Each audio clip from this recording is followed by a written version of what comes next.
My name is Sunshine of Bakar. I'm with AfricanBoheme, and I'm here with Soul Society 101. You're watching Voyagers. I hit you with a this. I like it. I like it just like that. Okay.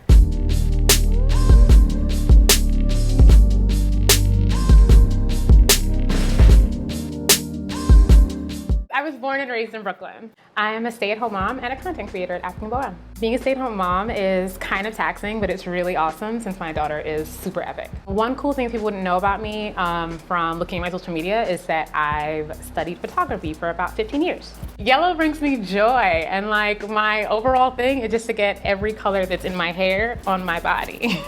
That's it.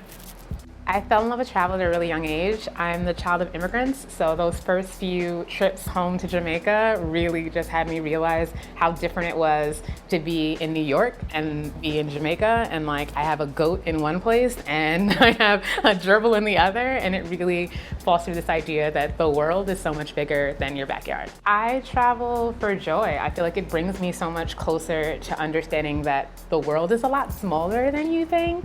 Like, people that do stuff here do the same thing elsewhere, and like it just makes me feel like there's so much more love in the world, especially now when the world is trying to tell you there isn't any.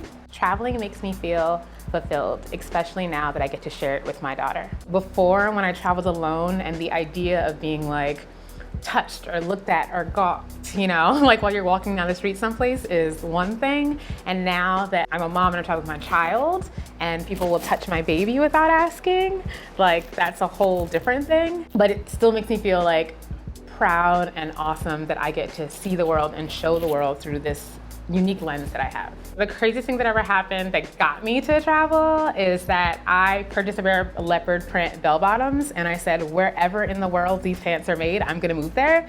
And it just happened to be Byron Bay, Australia, which is the farthest part on the map as you can get from New York City. My favorite city in the US is Brooklyn. There's nothing that matches a Brooklyn summer. The people, the vibe, you will not find a more awesome place to be with more things to do than Brooklyn in the summertime. Do you speak any other languages?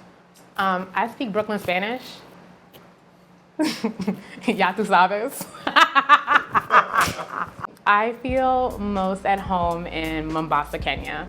The beach, the vibe, it's the one place in the world where I feel like it's really tropical and like beachy and boho, but there's not gonna be white people staring at me. If I could travel with anybody alive, it'd be Will Smith. I'm really digging the whole vibe he gives you about like going different places, and I'm probably sure he'd make me jump out of a plane, and I'm like super afraid of that, but I feel like it's something that I would do with Will Smith, because he's Will Smith. But if I could travel with anybody dead, I think I'd travel with like Bob Marley in his heyday, because to go around and see the places and be on the continent of Africa and also be in Jamaica, like uniting people like that, I would just live to just be a fly on the wall throughout him traveling.